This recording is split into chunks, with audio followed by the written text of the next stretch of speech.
Picture two hands in the mud. One holds a glass bottle of blood plasma high in the air to save a dying man. The other grips a 1911 pistol, firing blindly into the smoke to keep the enemy back. Standing upright in a firefight to elevate an IV line makes you an immediate static target. It goes against every instinct of survival. The person holding this posture, keeping his commander alive while shooting back at charging soldiers, is 18 years old. It is May 2, 1945, on the island of Okinawa, the single bloodiest battle of the entire Pacific War. And the teenager in the crossfire is Navy corpsman Robert E. Bush. Officially, medics are non-combatants. They are there to heal.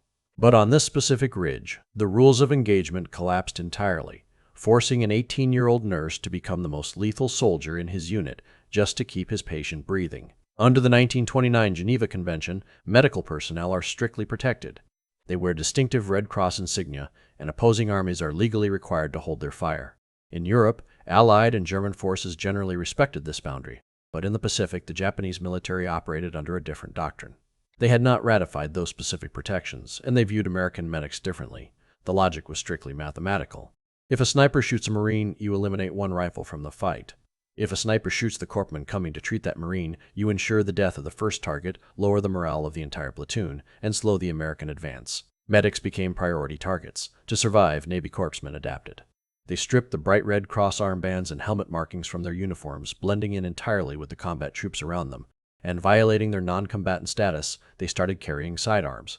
The U.S. Navy knew exactly what was happening and built it into their training. They sent thousands of teenagers into the Pacific, equipped with medical kits and firearms, expecting them to operate in the gray area between saving lives and taking them.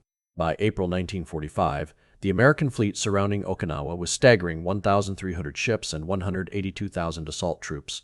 The military called it Operation Iceberg.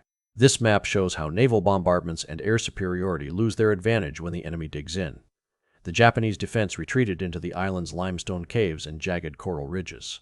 They designed overlapping cones of machine gun fire that swept the valleys below, forcing the Americans to attack uphill into fortified positions. You might be familiar with another medic who fought on Okinawa, Desmond Doss.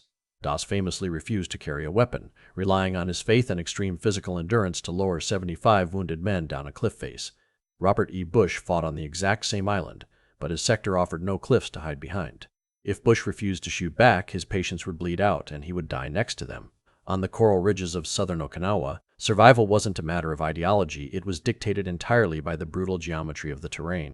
On May 2nd, Bush's heavily depleted patrol walked directly into an ambush.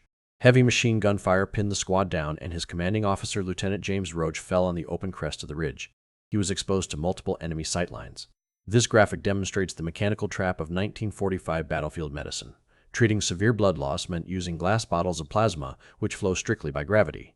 For the plasma to enter a dying man's veins, the medic has to hold the bottle high in the air. Bush ran through the open crossfire to reach the lieutenant. To administer the life-saving fluid, he knelt upright and raised his arm. The moment the bottle cleared the natural cover of the ridge, his silhouette became a beacon for every Japanese rifle in the sector. Recognizing the vulnerability, enemy soldiers charged over the crest of the hill. They were now at point-blank range. Bush could not drop the bottle without sacrificing his officer. He was physically tethered to the ground.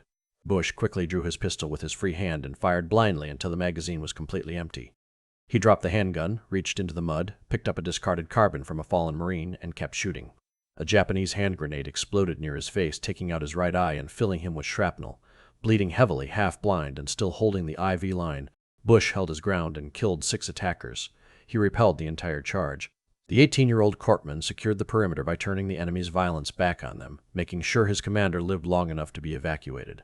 Bush refused treatment until Roach was carried off the ridge. He tried to walk to the aid station himself, but collapsed from blood loss. Just 5 months later, his reality shifted from a muddy death trap to the White House. On October 5, 1945, President Harry S. Truman draped the Medal of Honor around Robert E. Bush's neck. He was now 19 years old, the youngest naval recipient of the war. The medals handed out that day represented individual valor, but they also represented data. Truman had watched the casualty reports from Okinawa carefully. 12,000 Americans died taking one island. Extrapolating the extreme violence of ridges like Bush's across the entire Japanese mainland yielded casualty estimates in the hundreds of thousands. The sheer mathematical horror of Okinawa provided the strategic data that made Truman's decision to drop the atomic bombs a politically and morally thinkable option for the high command. When the war ended, 16 million Americans returned home. The military was adept at fixing shattered bones, but society had absolutely no diagnostic language for the psychological weight of what these young men had survived. The term PTSD wouldn't formally exist in the medical manuals for another 35 years. Bush's medical rehabilitation consisted of playing ping pong to physically recalibrate the depth perception of his one remaining eye. The psychological impact of killing men at close quarters while watching his friends die went entirely unaddressed. His story highlights a stark civic contradiction. At the time he was bleeding out on an Okinawan ridge, Robert E. Bush was not legally an adult.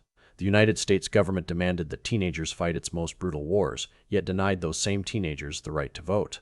The inescapable logic of that imbalance, paid for in blood by Bush's generation and amplified decades later during Vietnam, eventually forced a legal correction. In 1971, the 26th Amendment to the USS Constitution was ratified, finally lowering the voting age to 18.